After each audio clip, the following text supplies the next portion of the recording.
Today's Gospel word is from the book of Isaiah, chapter 46, verse 3 to 4. 우리 오늘 하나님께서 주시는 말씀, 구약 성경 이사야서 46장 3절로 4절까지의 말씀입니다.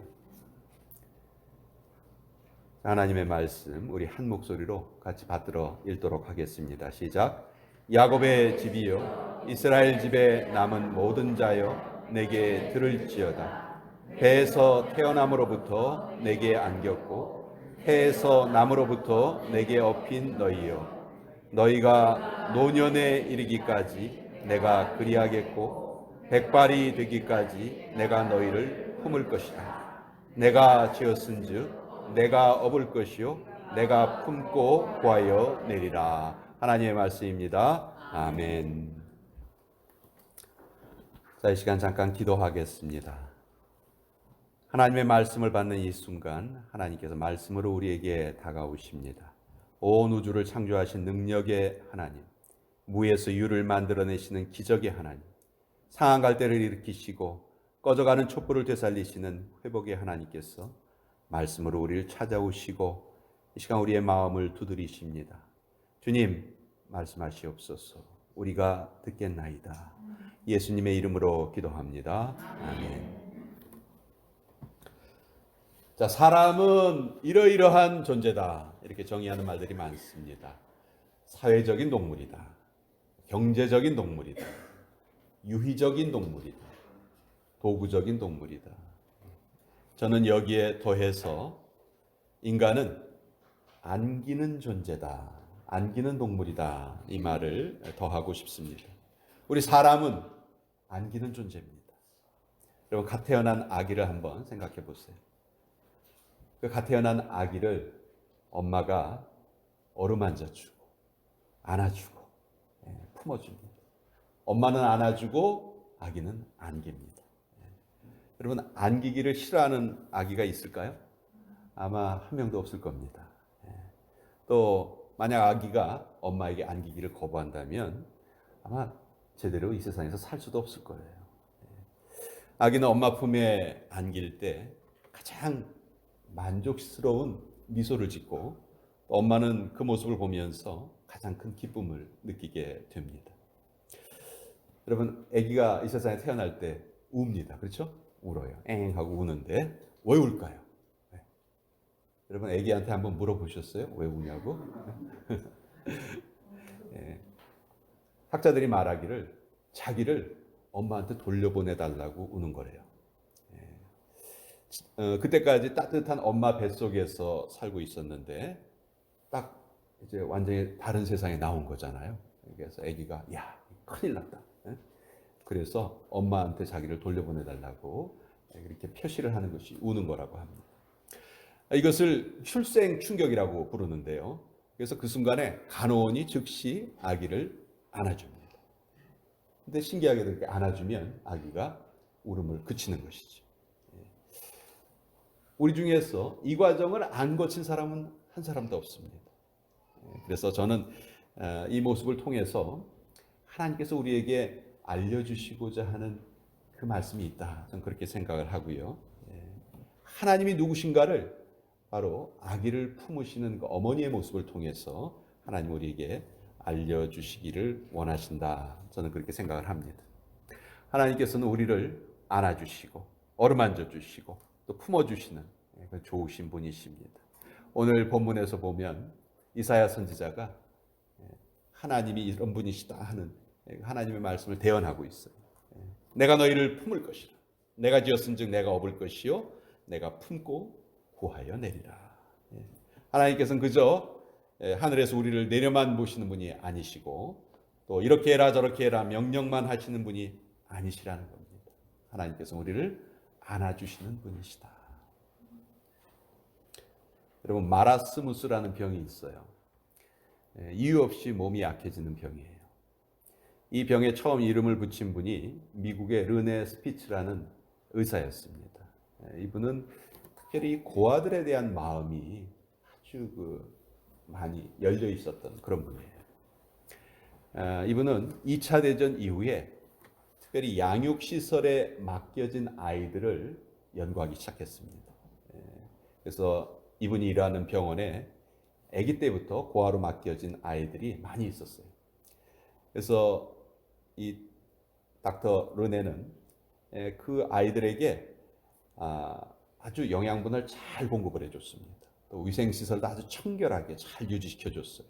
그러니까 자기가 할 수 있는 일을 다 한 거예요. 아기들한테 할 수 있는 일을. 그런데 이상하게 아기들이 건강하지가 않아요. 자꾸 병이 드는 거예요. 왜 그럴까? 내가 이 아이들에게 영양도 잘 공급하고 위생도 이렇게 깨끗하게 해주는데 왜 이 아이들이 자꾸 병에 걸릴까? 도저히 그 원인을 알 수 없었던 이 닥터 스피츠는 이 병을 그냥 시드는 병. 그래서 마라스무스라는 말의 뜻이 시든다 하는 그 뜻인데 시드는 병이라고 이름을 붙인 거예요. 그런데 이 스피츠 박사가 그해 겨울에 멕시코에 갈 기회가 있어서 멕시코를 가게 되었습니다. 근데 그곳에서도 고아들을 돌보는 그 병원을 갈 기회가 있었어요. 근데 가보니까 그 병원은 미국에 있는 병원에 비하면 아주 시설도 형편없었고 아이들에게 충분히 영양을 공급해 주지도 못했어요. 근데도 그곳에 있는 아이들은 아주 건강하고 병이 없는 거예요. 이상하다. 왜 이럴까? 근데 스피츠 박사가 곧 그 비결을 발견하게 됩니다. 이 병원에는 그 동네에 사는 부인들이 매일 그 병원을 찾아와서 그 아이들을 안아주는 거예요.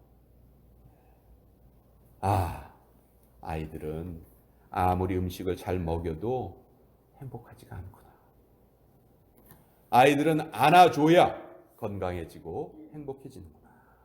그래서 스피츠 박사는 이 이후에도 계속 연구를 해서 이런 글을 남겨요.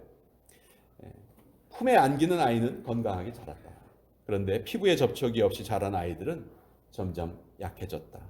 특히 엄마의 젖을 먹지 못하고 엄마의 품에 안기지 못한 아이들이 병에 많이 걸렸다. 이런 연구 결과를 남깁니다.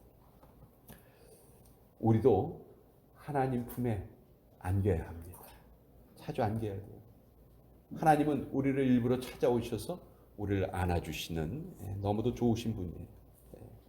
그래서 저는 오늘 우리를 안아주시는 하나님에 관한 이야기를 성경에서 찾아보고 여러분과 함께 은혜를 나누기 원합니다. 성경에도 이 안아주신다는 그 표현이 참 많이 나옵니다. 마가복음 10장에 보면 예수님께서 그 어린이들을 위해서 은혜를 베푸시는데 그 구절을 보면 이렇게 돼 있어요. 그 어린아이들을 안고 그 위에 안수하시고 축복하시니라. 그러니까 그 아이들을 안아주시고 머리에 손을 얹어서 기도해 주신 거죠. 누가복음 15장에는 돌아온 탕자를 아버지가 기쁘게 맞이하는데 그 구절이 이렇게 되어 있습니다. 아버지가 그를 보고 치긴히 여겨 달려가 목을 안고 입을 맞추니. 목을 안아주고 입을 맞춰줬다. 여러분, 수많은 선지자들 중에서 가장 대표적인 선지자 한 사람을 골라라 하면 누굴 말하죠? 엘리야 선지자를 말하죠. 엘리야 선지자는 정말 능력이 충만한 선지자였습니다. 엘리야 선지자가 기도하면은 하늘이 닫혀서 비가 안 오기도 하고 또 한 번 더 기도하면 또 하늘이 열려서 비가 오기도 하고 그러게 됐죠.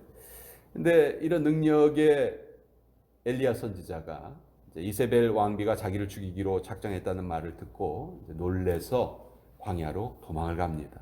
근데 그 도망간 곳에서 얼마나 엘리야 선지자가 낙심을 했는지 하나님께 기도를 하는데 어떤 기도를 하냐면 하나님, 저를 차라리 죽여주십시오. 죽여달라고 떼를 써요. 그때 하나님께서 이 엘리야 선지자를 어떻게 하셨는가? 이 녀석, 네가 그러고도 무슨 선지자냐? 그래서 하나님께서 몽둥이를 들고 때리신 것이 아니고 하나님께서는 천사를 보내주셨어요. 그리고 그 엘리야를 만져주십니다.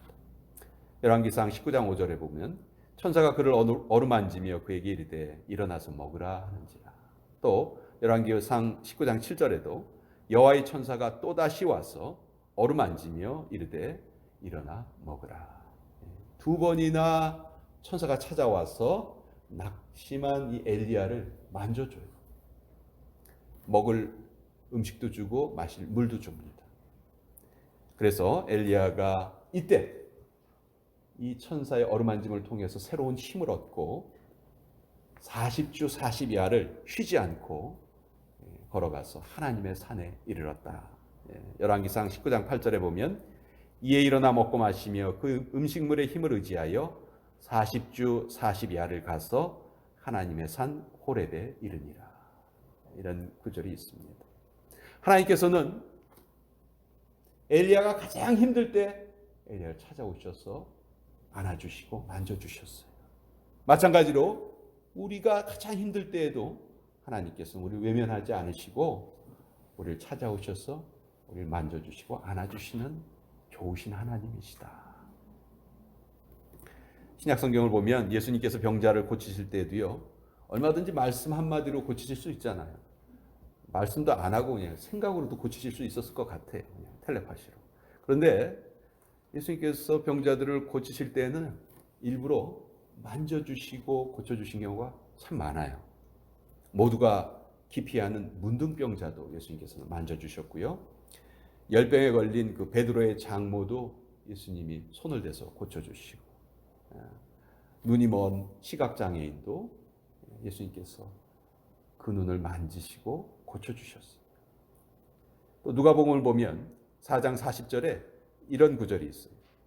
해질 무렵에 사람들이 온갖 병자들을 데리고 나오매 예수께서 일일이 그 위에 손을 얹으사 고쳐주시니. 일일이 손을 얹어서 고쳐주셨다. 성경은 그렇게 말씀하고 있습니다. 몸만 만져주신 것이 아니에요. 발까지 만져주셨어요. 당시에 발을 만지는 거는요, 아주 계급이 낮은 노예들만 하는 일이었어요. 그런데 요한복음 13장 5절에 보면 이에 대야에 물을 떠서 제자들의 발을 씻으시고 그 두르신 수건으로 닦아주셨다. 예수님께서는 발까지 만져주셨다는 거예요. 이렇게 성부 하나님께서, 성자 예수님께서 우리를 찾아오시고 우리를 만져주시고 우리를 안아주세요.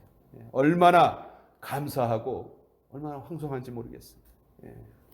창조의 그 위대한 손, 하늘과 땅의 모든 권세를 가지신 그 능력의 손, 죽은 자를 살리시고 홍해를 가르셨던 그 손으로 우리를 만져주신다는 것. 그때 우리의 삶이 회복되는 것이지. 제가 설교 첫머리에 사람은 어떤 존재라고 말씀드렸어요? 안기는 존재다. 우리는 안겨야 돼요. 어루만짐을 받아야 돼요. 그래서 여러분들 기도하실 때 이렇게 기도하세요. 주님, 저를 어루만져 주시고 저를 좀 품에 안아주세요. 아플 때, 속상할 때, 지쳤을 때 주님, 저를 좀 안아주세요. 이렇게 좀 기도하셨으면 좋겠어요. 지난주에 제가 갑자기 식은땀이 흐르고 어지럽고 막 토할 것 같고 그런 적이 있었어요. 얼마나 힘들었는지 몰라요. 그때 마침 제가 이 설교를 준비하고 있었는데 그래서 계속 이 기도를 했어요. 주님, 저를 좀 안아주세요. 저를 좀 품어주세요. 그 다음날 감쪽같이 나았어요. 거짓말처럼 제가 싹 회복이 된 그런 은혜가 있었습니다. 이 기도, 저를 안아주세요 하는 이 기도가 우리의 삶을 이끌어갈 것입니다. 여러분이 이 땅에서의 마지막 순간을 맞이하실 때도요, 다른 기도 하실 거 별로 없어요. 주님, 저를 안아주세요. 저를 맞이해 주세요. 저를 품어주세요. 그 기도 하시고 편안하게 하나님 품에 안기시면 돼요. 주님은 이처럼 우리를 만져주세요. 우리의 연약함도 만져주시고 부족함도 만져주시고 우리의 상처도 만져주세요. 근데 왜 만지실까요? 왜? 바로 우리를 변화시켜 주시기를 원하죠. 우리를 변화시키시려고 예수님께서 우리를 만지십니다. 입술을 만지시는 하나님께서는 우리의 입술을 변화시켜 주세요. 하나님은 다니엘의 입술을 만져주셨어요. 다니엘서 10장 16절을 보면은 인자와 같은 이가 있어 내 입술을 만진지라. 또 이사야 선지자도 처음에 부르심을 받을 때 제단의 숯불로 그 이사야의 입술을 찢어주십니다. 이사야서 6장 6절로 7절까지 보면 스랍 중에 하나가 부젓가락으로 제단에서 집은 바 핀 숯을 손에 가지고 내게로 날아와서 그것을 내 입술에 대며 이르되 보라, 이것이 내 입에 닿았으니 내 악이 제하여졌고 내 죄가 사하여졌느니라. 하나님께서 오늘 이 시간 우리의 입술을 만져주시기를 축원드립니다. 그래서 우리의 입이 정말 축복하는 입, 복음을 전하는 입, 위로하고 격려하고 화평케 하는 입, 그런 입술로 사용되었으면 좋겠어요. 말을 참 지혜롭게 해야 돼요. 어떤 분이 몸이 아파서 병원에 가서 검사를 받았어요. 그런데 의사가 이 사람에게 결과를 보고 이렇게 말을 했어요. 축하드립니다. 그래서 이 사람이 기뻤어요. 아무데도 내 몸에 이상이 없구나. 좋아했는데 의사가 계속해서 하는 말이 축하드립니다. 당뇨 가족이 되신 것을 축하드립니다. 이렇게 말하는 거예요. 그래서 이 사람이 화가 나서 아니 당뇨 가족이 된 게 뭐 그 축하받을 일이냐고 이렇게 말을 했어요. 그랬더니 의사가 하는 말이 왜냐하면 이제부터 오래 사시게 되었기 때문입니다. 당뇨가 있으시면은 그것을 관리하시느라고 조심하게 되고 그래서 당뇨가 있는 사람들보다 일반적으로 훨씬 더 오래 사시는 경우가 많습니다. 이 사람은 당뇨병이라는 판정을 받았지만 기분이 나쁘지는 않았어요. 그렇죠? 의사가 말을 지혜롭게 해줬기 때문에. 그래서 주님이 만지신 입술은 달라요. 뭐가 달라도 다릅니다. 우리 옆에 분 입술을 한번 보세요. 입술 한번 보세요. 그리고 이렇게 말씀해 주세요. 정말 복된 입술을 가지셨군요.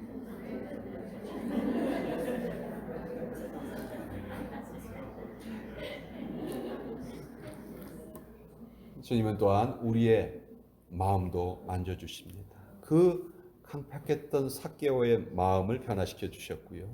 그 교만했던 사울, 그 사울을 위대한 전도자로 변화시켜 주셨어요. 그 복잡한 그 관계 때문에 지쳐있던 수가성의 우물가의 여인을 예수님께서 만져주시고 또 새로운 삶을 살게 해주셨습니다. 이 시간 주님께서 우리의 몸도 만져주시기를 원합니다. 우리의 그 약한 부분이 회복되는 은혜가 이 시간 우리에게 있기를 간절히 소망을 합니다.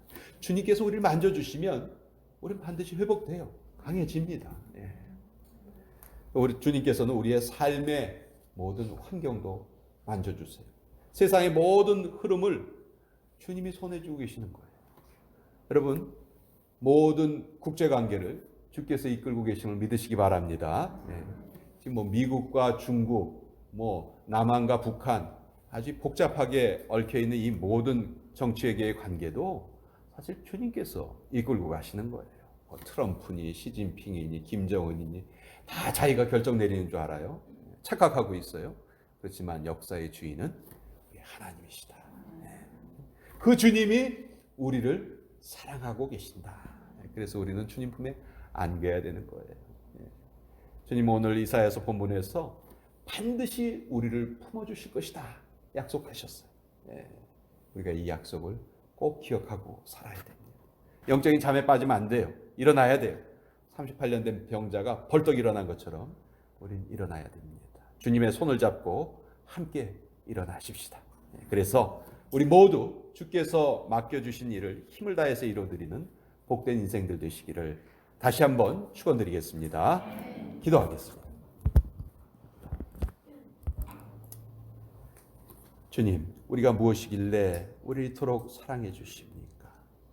왜 우리를 찾아오시고 왜 우리를 안아주십니까? 아버지요, 다시 한번 우리 모두를 주님의 형상대로 지어주신 은혜 감사드립니다. 이 시간 우리의 입술과 우리의 마음과 우리의 몸과 삶의 모든 환경을 그 능력의 손으로 다시 한번 만져 주시옵소서.